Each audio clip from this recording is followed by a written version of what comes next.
능력이라는 제목으로 부목사님께서 말씀을 전해주시겠습니다.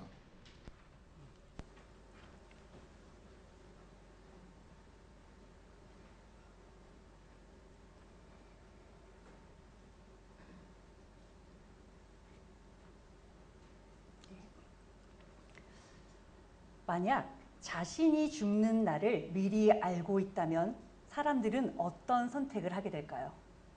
자신의 지난 인생들을 돌아보며 삶을 잘 마무리하고자 노력하는 사람도 있을 것이고, 어차피 이제 나에게 주어진 날이 얼마 남지 않았으니 그동안 내가 모아둔 돈을 마음껏 탕진하며 인생을 즐겨보자, 이렇게 하는 사람도 있을 것입니다. 여러분들이 만약 인생의 마지막 날을 미리 알게 된다면 어떤 선택을 하시겠습니까? 악한 아합 왕을 책망하고 악한 왕과 어리석은 백성들로 하여금 하나님의 살아계심을 증거하는 사명을 감당했던 엘리야는 이제 하나님의 부르심을 받게 되었습니다. 선지자의 제자들이 엘리사에게 나와서 여호와께서 오늘 당신의 선생을 당신의 머리 위로 데려가실 줄을 아나이까, 이렇게 물었던 것을 보면 하나님께서 엘리야를 어떻게 데려가실지 이미 그들 사이에서 공공연하게 알려졌던 것으로 보입니다. 하나님께서 맡기신 귀한 사명을 최선을 다해 감당한 엘리야는 이제 하나님 앞에 서기 위한 마지막 준비를 하는 그 시간을 맞이하게 되었습니다. 그런 그에게 남은 유일한 사명은 바로 엘리사를 자신의 후계자로 굳건하고 단단하게 세우는 일이었습니다. 그 뒤에 그는 영광스러운 최후를 맞이하게 될 것인데, 이는 곧 에녹과 같이 육의 죽음을 거치지 않고 곧바로 하나님의 품에 안기는 것입니다. 그런데 자신의 마지막을 알고 있는 이런 상태에서 하나님께서 자신에게 맡기신 사명을 마무리하기 위해 최선을 다해야 하는 이때 엘리야는 다소 이해하기 어려운 말과 행동을 하고 있습니다. 함께 길을 나서는 엘리사에게 너는 여기 머물러 있으라고 하는 것입니다. 길갈에서 베델로, 또다시 여리고로, 다시 요단으로 떠날 때마다 3번이나 같은 말을 반복합니다. 이에 엘리사의 대답은 한결같습니다. 여호와께서 살아계심과 당신의 영혼이 살아있음을 두고 맹세하노니 내가 당신을 떠나지 않겠다는 것입니다. 엘리야를 끝까지 따라갈 것을 다짐하는 엘리사와 엘리야는 함께 길을 떠나게 됩니다.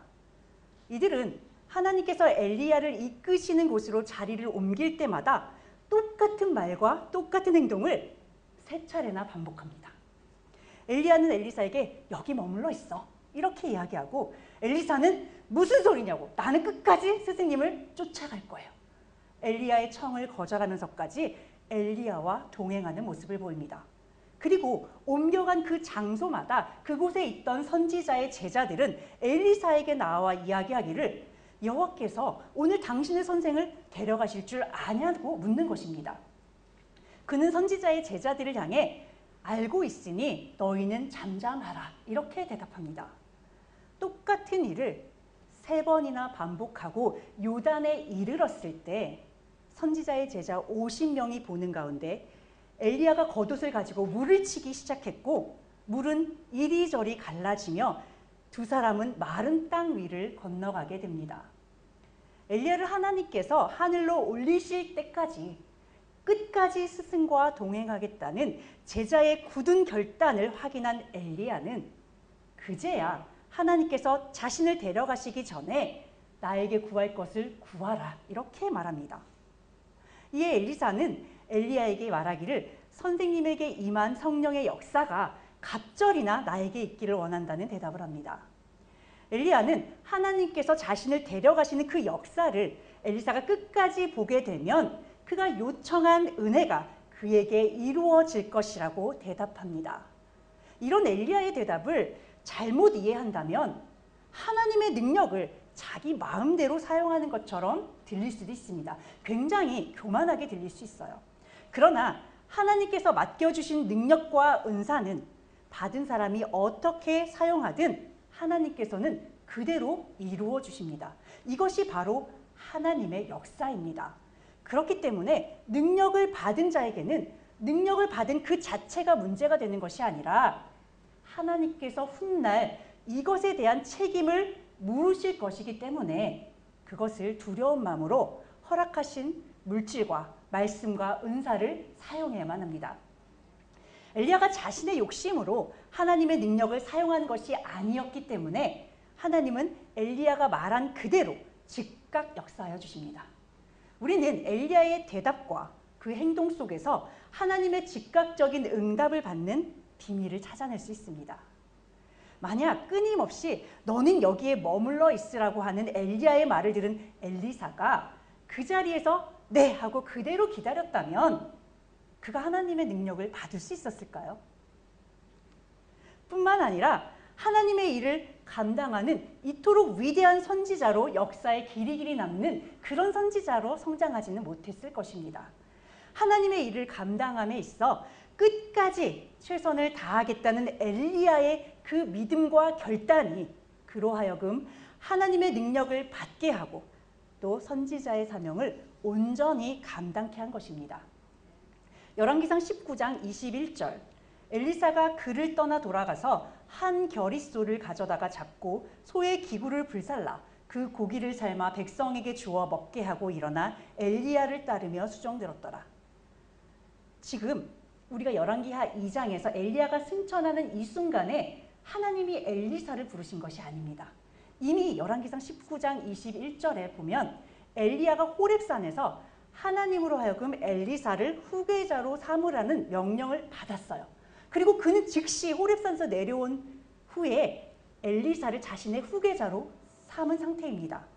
엘리사는 엘리야가 자신의 겉옷을 던지면서 나를 따라와 이렇게 얘기했을 때 자신이 가지고 있는 소를 잡아서 백성에게 대접했습니다. 이때 한 겨릿소라는 것은 자그마치 소 24마리라고 합니다. 어마어마한 양이죠. 그러니까 이는 엘리사가 굉장히 부자였다는 것을 알 수 있어요. 그러니까 자신이 가지고 있는 세상적인 물질과 힘을 하나님께서 명령하신 그 말씀을 듣고 바로 버리는 그런 믿음을 이미 가진 자였습니다. 엘리사가. 그리고 농기구도 모두 불살라 버렸어요. 이것은 하나님의 부르심에 나는 이제 뒤를 남기지 않는 거죠. 딱 결단하고 그 길로만 가겠습니다. 이런 결단으로 응답한 것입니다. 이후에 엘리사의 행적은 성경에 기록되어 있지 않습니다. 그래서 우리는 그가 어떤 삶을 살았는지 정확히 알 수는 없어요. 그러나 엘리야의 죽음을 앞두고 엘리야와 함께 끝까지 동행하였던 것과 선지자의 제자들이 가는 곳마다 엘리야에게 이런 죽음이 있을 것을 아십니까? 라고 묻는 것을 본다면 이것을 통해서 엘리사가 그동안 엘리야 곁에서 아주 착실하게 엘리야의 후계자로서 세워질 준비를 하고 있었다는 것을 알 수 있습니다. 그러니까 선지자의 제자들 무리들이 모두가 엘리사가 엘리야의 뒤를 이어서 위대한 선지자가 될 거야 라는 것을 인정해주고 있었다는 것입니다. 그런 엘리사에게 엘리야는 마지막으로 사명을 부여하기에 앞서 자신을 따라오지 말고 있던 곳에 머물러 있으라고 말하는 것입니다. 그리고 엘리사가 스승의 요청을 거절하고 끝까지 엘리야를 따라갔을 때 그제서야 나에게 필요한 것을 구하라고 말하며 그것을 이루기 위해서는 자신에게 임할 하나님의 역사를 봐야 한다고 말하는 것입니다. 이미 하나님께서 세우신 선지자인 엘리사를 다시금 시험하는 듯한 이런 모습은 우리가 가진 일반적인 상식으로는 선뜻 이해하기 어려운 그런 행동입니다.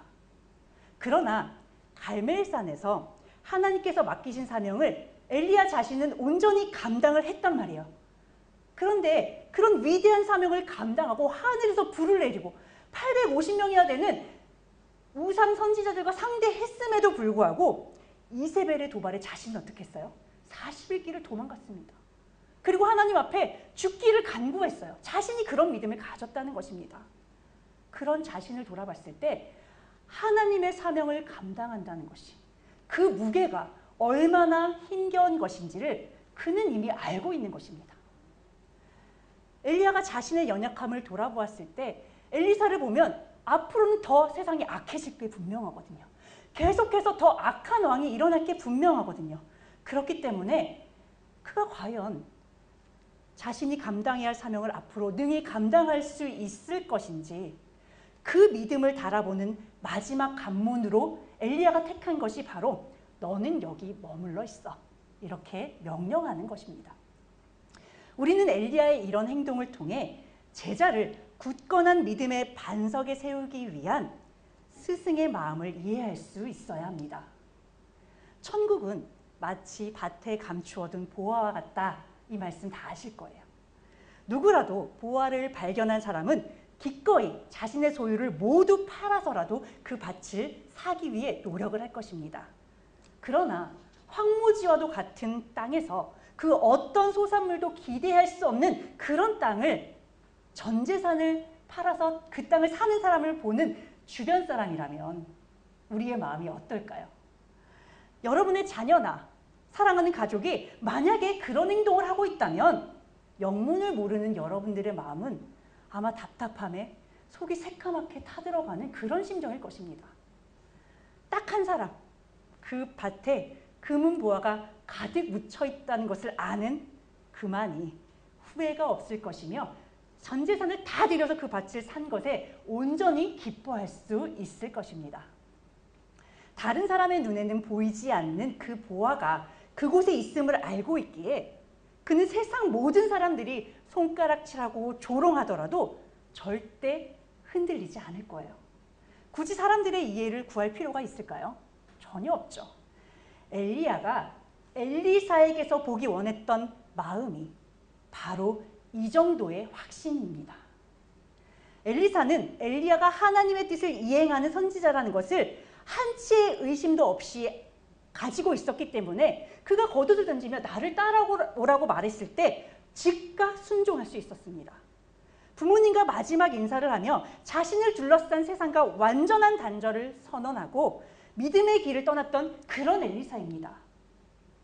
그런 엘리사가 하나님께서 엘리야를 하늘로 올리시려는 것을 알고 있었다는 것입니다. 그래서 그것을 알기에 끝까지 엘리야를 쫓아갈 수 있었던 거예요. 스승이 아무리 너는 여기에 머물러 있으라고 해도 그에게는 마지막 순간까지 스승님과 함께하며 하나님께서 자신의 스승에게 베푸실 그 기적을 함께 보고야 말겠다는 그런 강한 확신과 믿음이 그 안에 있었던 거예요. 그래서 스승의 거듭된 명령을 거절하면서까지 엘리야를 따랐던 엘리사입니다. 그런 그에게 주어진 게 어때요? 엘리야와 함께 요단강의 강물 속에 마른 땅 위를 걷는 기적을 경험하게 되는 것입니다. 결국 엘리사는 불말과 불병거가 하늘에서 내려와 두 사람 사이를 막고 회리바람을 타고 하늘로 올라가는 엘리야의 마지막 모습을 똑똑히 보게 되었습니다. 믿음으로 끝까지 견딘 엘리사는 이제 그가 요구한 대로 스승이 받았던 능력에 갑절의 영감을 받게 되었습니다. 물론 엘리사는 자신의 소유와 부모와의 관계까지도 모두 단절하고 하나님의 부르심에 응답한 사람입니다. 이미 그때에 충만한 믿음을 가진 사람이에요. 그러나 이 믿음은 아직 막연한 믿음에 불과합니다. 스승이 베푸는 역사들을 곁에서 경험하지만 과연 나도 그런 능력을 행할 수 있을까? 하나님의 뜻을 우리 스승님만큼 잘 감당해낼 수 있을까? 그런 두려움이 그 마음에 있었을 것입니다. 하지만 불말과 불병거가 하늘에서 내려와 천국에 올라갈 엘리야와 땅에 남아있어야 할 자신의 사이를 가로막았을 때, 와, 천사가 정말 존재하는구나. 그들이 하나님의 명령에 순종하는 존재구나. 지금까지 막연히 그러려니 알고 있었던 것이 정말로 사실이었다는 것을 직접 눈으로 확인하며 확실히 알게 되었을 것입니다. 머리로만, 지식으로만 알고 믿었던 것이 눈앞에 현실로 다가오는 역사를 경험하는 거예요. 살아있는 채로 하늘로 올라가는 엘리야의 모습을 보며 하나님은 능치 못할 일이 없으신 전지전능한 하나님이시라는 것을 확실히 알게 되는 것입니다. 그는 이제 이 세상 사람들 누가 뭐라 해도 하나도 개의치 않고 담대하게 말씀을 전할 용기를 얻게 된 것입니다. 엘리야가 내가 올라가는 것을 보게 되면 2배의 영감을 받게 될 것이야, 이렇게 말한 것은 결국 엘리사에게는 자기 확신이 되는 것입니다. 두 눈으로 똑똑히 보았기 때문에 이제 엘리사에게는 바늘끝만한 의심이나 두려움도 남아있지 않아요. 그는 온전하고 순전한 믿음을 가지고 하나님의 사명을 감당해내게 될 것입니다. 어떤 상황에서도 하나님의 보호하심이 자신과 함께 할 것이라는 확실한 믿음이 그 안에 생긴 것입니다. 이후 엘리사의 행보를 보면 정말 거침이 없습니다. 누구는 그러기도 하더라고요. 성경에 기록된 엘리야의 기적이 7가지인 반면 엘리사가 행한 기적은 14가지다. 그래서 정말 갑절의 은혜를 받았다. 하지만 그거는 너무 유치한 신앙이에요. 그렇게 세지 않으셨으면 좋겠습니다. 정말 수많은 기적과 이적을 베풀었어요. 그가 이런 믿음을 가지고 위대한 선지자의 사명을 온전히 감당할 수 있었던 것은 엘리야가 승천하는 것을 보았기 때문에, 끝까지 믿음을 지켰기 때문에 가능한 것입니다. 그러므로 너는 여기 머물러 있으라는 엘리야의 말은 말 그대로 그냥 그 자리에 있어, 이게 아니라 그럼에도 불구하고 위대한 스승인 나의 명령을 거역할 만큼의 그 정도의 절박함을 가지고 끝까지 나를 따라야 한다는 엘리야의 간청인 것입니다. 그런데 이것을 엘리사의 입장에서 보면 이런 엘리야의 간청은 믿음의 길을 가고자 하는 그에게 아주 큰 걸림돌이 됩니다. 우리들 역시 세상 가운데 믿음을 지키기 위해 열심히 신앙생활을 하며 살아가고 있습니다. 그 신앙의 여정 가운데 이쯤에서 그만 모두 내려놓고 싶다는 그런 마음이 들 때도 있어요. 차라리 아무것도 몰랐을 때 그냥 내 맘대로 살아도 마음의 불편함이 하나도 없던 그 시절로 돌아가고 싶을 정도로 낙심이 될 때도 있습니다. 우리 신앙의 걸림돌은 사람일 수도 있고 세상의 문제일 수도 있으며 내가 너무나도 아끼고 사랑하는 나의 자녀일 수도 있습니다. 그런 문제들을 만날 때마다 다 버리고 돌아가고 싶은 마음이 드는 것이 바로 엘리야가 너는 여기에 머물러 있어, 이렇게 말하는 것과 같은 것입니다. 그러나 세상의 걸림돌들이 우리에게 여기 그대로 있으라고 말할 때마다 그 앞에서 망설이고 또 고뇌하는 우리의 모습을 보시며 하나님은 그 유혹을 뛰어넘는 믿음을 가져주기를 간절히 원하며 기다리고 계십니다. 그렇다면 어떻게 정말로 멈춰서 잠잠히 하나님의 역사를 기다려야 하는 순간과 걸림돌을 뛰어넘어야 하는 순간을 분별할 수 있을지 궁금하실 것입니다. 사무엘상 15장 22절. 사무엘이 이르되 여호와께서 번제와 다른 제사를 그의 목소리를 청종하는 것을 좋아하신 같이 좋아하시겠나이까. 순종이 제사보다 낫고 듣는 것이 순양의 기름보다 나으니. 순종이 제사보다 낫다는 이 말씀은 성도라면 너무나도 잘 아는 말씀이고 특히 물줄기 교회 성도라면 반드시 알아야 할 말씀이죠. 책 제목이잖아요. 자, 순종이 제사보다 나은 이유는 제사는 하나님께서 명령하신 형식대로 잘 갖추어 행하면 됩니다.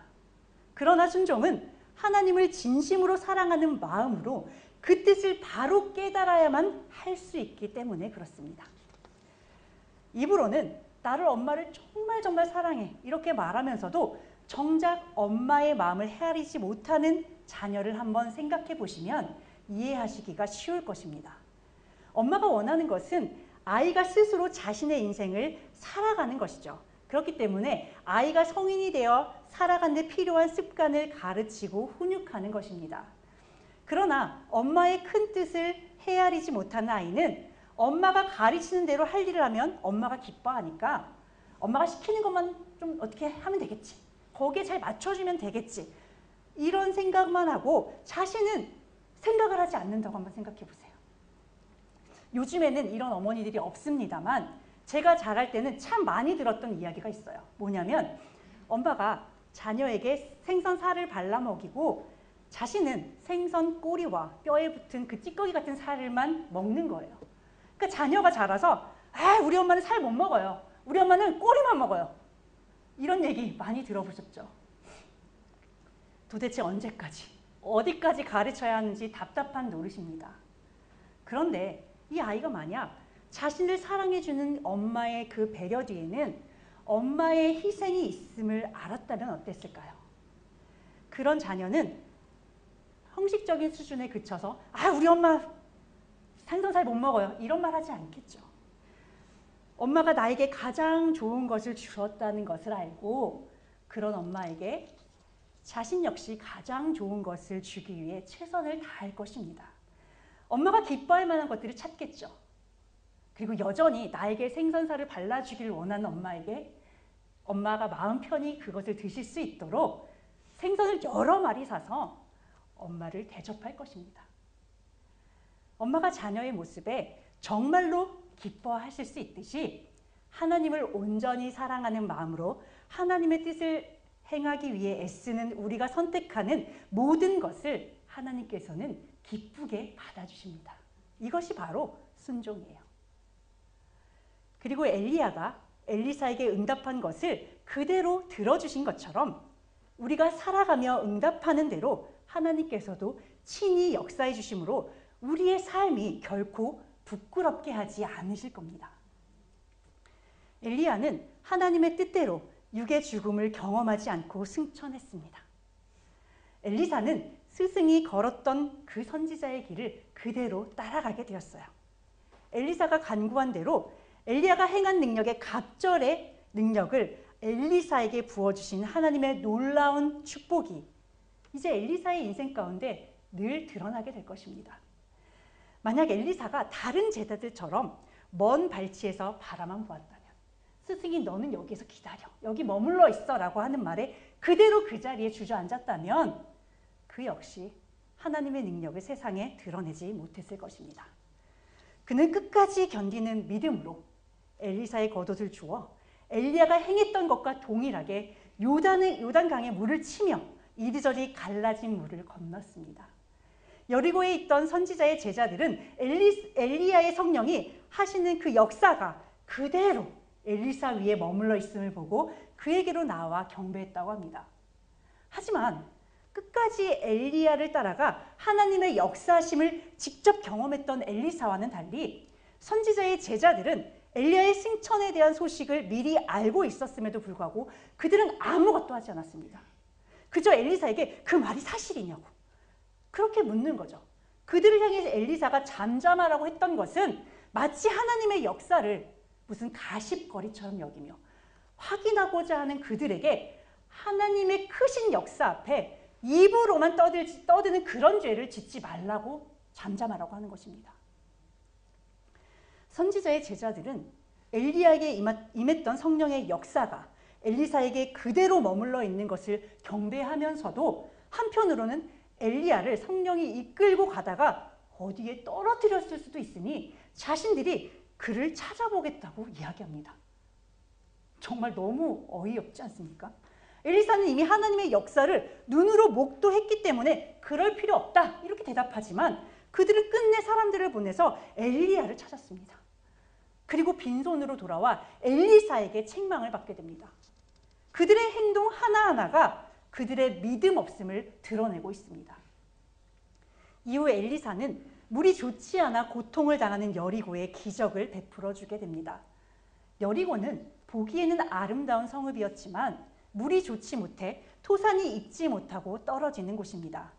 이와 같은 여리고 사람들의 하소연을 들은 엘리사는 그들의 말을 듣고 소금을 물 근원에 곧바로 던지고 하나님께서 이 물을 고치셨으므로 다시는 죽음이나 토산이 익지 않고 떨어지는 일이 없을 것이라고 그들을 위로해 주었습니다.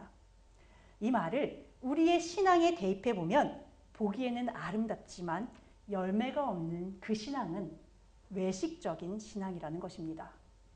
세상적으로는 잘 살고 있어 하나님의 축복을 아주 많이 받은 것처럼 보이지만 그 안에는 성령의 역사나 진리의 말씀이 없기 때문에 영혼의 열매를 맺지 못하고 있다는 것입니다.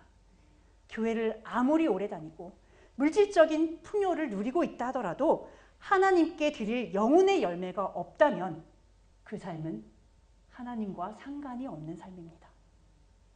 엘리사가 소금을 물 근원에 던져준 것처럼 죄된 우리의 심령 가운데 예수님께서는 진리의 소금을 던져주셨습니다. 그래서 우리도 살 수 있고 우리가 가는 곳마다 영혼을 살리는 역사를 행할 수 있는 자들이 된 것입니다. 죽음에 빠진 심령을 치료하는 길은 진리의 소금밖에 없습니다. 영원히 변함이 없는 진리의 소금을 변질된 물 근원에 던질 때 생명이 살아나는 기적이 일어나는 것입니다. 열왕기하 2장 24절 엘리사가 뒤로 돌이켜 그들을 보고 여호와의 이름으로 저주하매 곧 수풀에서 암곰 둘이 나와서 아이들 중에 42명을 찢었더라. 엘리사가 여리고에서 베델로 향할 때였습니다. 작은 아이들이 나와 엘리사를 향해 대머리여 올라가라 라고 조롱하였습니다. 여기서 어린 아이들은 이렇게 조그만 소은이처럼 아기들이 아니라 청소년, 어느 정도 자신의 생각을 말할 수 있는 그 정도의 나이대의 아이들입니다. 이 구절로 미루어 볼 때 엘리사는 대머리였던 것 같습니다. 그는 작은 아이들이 자신을 조롱하는 말을 듣고 가던 길을 돌이켜 여호와의 이름으로 아이들을 저주하였습니다. 하늘로 승천하는 엘리야를 직접 보았고 여리고 성에서 나쁜 물의 근원을 치료한 엘리사는 지금 그 누구보다도 영적으로 매우 충만한 상태입니다. 그런 엘리사가 가던 길을 돌이켰다는 것을 보면 아이들의 조롱이 아주 심했다는 것을 알 수 있습니다. 대머리에 올라가라는 말은 엘리사만 조롱하는 것이 아니라 그의 스승인 엘리야의 승천을 비꼬며 조롱하는 말입니다. 엘리사가 영적으로 아주 충만한 상태이고 그 충만함은 만물의 창조주신 하나님께로부터 온 것입니다. 그런데 그것을 볼 능력이 없는 세상 사람들은 겉으로 드러난 그의 연약함, 그것을 보고 그를 조롱하는 죄를 짓고 있습니다. 어쩌면 엘리사는 자신의 부족함만을 조롱했다면 그래 마음대로 떠들어라 이러면서 가던 길을 그대로 갔을 것입니다. 그러나 이 대머리에 올라가라 이 말은 하나님과 엘리야를 조롱하는 말이에요. 그렇기 때문에 그것은 절대 용서할 수도 용서해서도 안 되는 일입니다. 그는 자신의 부족함을 가지고 하나님과 엘리야를 함께 조롱하는 것 자체가 하나님을 도전하는 행위이기 때문에 가던 길을 돌이키는 것입니다. 엘리사가 가던 길을 돌이켜 아이들을 저주하자 수풀에 있던 앙콤 둘이 기다렸다는 듯이 나와 조롱하던 아이들 가운데 42명을 찢어 죽이는 끔찍한 사건이 일어났습니다. 조롱하던 아이들 가운데 42명이 죽었다는 것은 엘리사를 조롱하던 그 사람들의 수가 이보다 더 많았다는 것을 말합니다. 그 가운데 42명이 죽었다는 것은 세상을 향한 하나님의 경고입니다. 부디 이 사건을 보시면서 하나님이 잔인한 분이시라거나 끔찍하다라는 그런 생각에 머물러 있지 않으시길 바라요. 이 사건을 하나님께서 어떻게 성도들을 보호하시는지 그렇게 보는 사건으로 봐야 합니다. 우리가 하나님을 섬기며 하나님을 온전히 사랑하는 가운데 살아가는 한 세상적인 부족함이 우리에게 있더라도 하나님은 우리를 끝까지 보호하시고 붙들어 주십니다. 또한 반대로 함부로 믿음의 사람을 비판하고 조롱하는 자리에 앉지 않으시길 바라요. 이거 너무나도 중요합니다. 세상의 기준으로 성도를 판단하고 비판해도 그의 믿음이 흔들리지 않고 올곧이 가고 있다면 도리어 그 사람을 비판하는 그 사람들을 하나님은 성도를 정죄한 죄를 물어 책망하실 것입니다. 엘리사는 승천하는 엘리야를 보았고 요단을 가르는 기적을 행했으며 여리고 사람들의 생명을 살리기 위해 물 근원에 소금을 던지며 물을 고쳤습니다. 그런 그가 굳이 믿음이 없는 사람들의 말에 민감하게 반응하며 그들을 향해 혈기를 낼 이유가 전혀 없습니다. 그러므로 그는 아이들이 자신을 조롱했을 때 많은 생각을 했을 거예요. 그는 자신을 조롱하는 아이들을 직접 상대하지 않고 하나님께 맡기는 지혜를 발휘했습니다. 그러나 그조차도 하나님 앞에 충만한 믿음으로 기적을 행한 자신이 이번에 그들을 향해 저주한다면 하나님은 곧바로 응답하실 것을 알고 있다는 거예요. 그렇기 때문에 끝까지 인내하기 위해 아마도 노력했을 것입니다. 그러나 끝내 돌이키지 않는 그들을 향해 결국 하나님의 이름으로 저주를 하는 것입니다. 성도가 믿음 안에서 신중하게 결정해야 하는 이유입니다. 믿음의 자녀가 능력으로 하는 그 말에는 하나님께서 즉각 응답해 주시기 때문에 성도들은 영혼 구원을 위해 끝까지 참고 인내해야 하는 것입니다. 자녀들을 향해서 악다구니 하지 마세요. 내 주변의 성도들이 조금 마음에 차지 않아도 그를 함부로 판단하고 비판하는 말을 내뱉지 마세요. 모두가 하나님 앞에 죄가 될 수 있습니다. 우리 말에 그만큼 힘이 있어요. 조심하셔야 합니다. 엘리사를 조롱하던 작은 아이들은 세상입니다. 그리고 그 아이들을 공격하던 암콤 2마리도 똑같이 세상입니다. 하나님께서 성도를 보호하시는 방법으로 짐승을 사용하시는 것을 보면 성도를 공격하는 세상은 결국 세상의 정욕과 욕심으로 자멸하게 될 것입니다. 암콤의 공격으로 죽은 42명의 아이들과 달리 살아난 아이들은 하나님께서 자신들의 죄를 돌이킬 그 기회를 주신 거예요. 그렇다면 그들은 엘리사에게 용서를 구하며 그 앞에 나와 회개했어야 합니다. 그러나 성경 어디에도 그들이 회개하고 돌이켰다는 기록이 남아있지 않습니다. 결국 그들은 자신들의 죄로 비참한 최후를 맞이하게 되는 것입니다. 그러므로 우리는 이 사건을 보며 잔인하다는 생각보다는 그들이 끝까지 엘리사를 조롱하며 하나님의 영광을 가린 자들이라는 사실을 먼저 볼 수 있어야 합니다. 지금 이 세상도 엘리사처럼 하나님을 사랑하는 충만한 성도들을 조롱하는 것을 두려워하지 않습니다. 하나님의 영광을 가리고 있어요. 눈에 보이지 않는 하나님을 향한 믿음을 조롱하고 있습니다. 자신이 가진 그 힘을 과신하면서 감히 하나님 앞에 대적하는 말들을 서슴지 않고 하고 있습니다. 하나님을 사랑하는 성도들은 너무 연약한데 하나님을 조롱하는 세상 사람들은 힘을 가지고 있음에 괴로워하지 마시기 바라요. 그들과 상관하지 말고 그저 하나님께서 우리를 위해 일하실 수 있도록 믿음으로 바로 서는 것이 먼저입니다. 충만한 엘리사의 저주는 조롱하던 자들의 최후의 그 죽음이 되었듯이 교회를 핍박하는 세상의 최후는 하나님의 심판입니다. 혹시 우리가 하나님의 영광을 가리고 있지는 않은지 기회가 있는 지금 돌이켜야 합니다. 세상에 가려진 영혼이 하나님을 함부로 조롱하고 성도들을 핍박하지 못하도록 그들에게 복음을 전해야 합니다. 하나님의 사랑을 받고 있는 성도라면 엘리사처럼 자신을 공격하는 어리석은 세상 사람들을 향해 끝까지 인내하며 모든 근심과 염려를 하나님께 맡겨야 할 것입니다. 우리가 엘리사와 같이 끝까지 인내하고 믿는 사람이 되어야만 하나님의 보호를 받을 수 있으며 우리를 대적하는 자를 하나님을 대적하는 자라고 여기시어 그들을 심판하실 수 있는 것입니다. 엘리사의 입에서 저주가 떨어지기를 기다렸다는 듯이 앙콤을 준비하시는 하나님이 바로 우리의 하나님이십니다. 그런 하나님께서 우리를 늘 지켜주시고 보호하고 계시다는데 무엇이 두려우십니까? 하나님이 하실 것이라는 믿음을 가지고 결단하시기를 바랍니다. 엘리사를 위해 앙콤을 예비하시며 그들을 조롱하는 자들을 심판하시는 것은 삶 가운데 만나는 놀라운 기적이지만 믿음의 사람들에게는 언제나 임할 수 있는 축복입니다. 믿음으로 인내하되 끝까지 인내하는 믿음으로 하나님과 늘 동행하시는 여러분과 제가 되기를 간절히 소망합니다. 마치겠습니다. 사랑과 은혜가 충만하신 하나님 아버지, 오늘도 저희들에게 말씀을 허락하시어 아버지의 마음을 조금이나마 깨닫고 알게 하시니 감사드립니다. 끝까지 제자를 세워주기 위해 엘리사를 시험하고 있는 엘리야의 모습을 통해 앞선 자로서 어떻게 자녀들의 믿음을 세워줘야 하는 것인지 배웠습니다.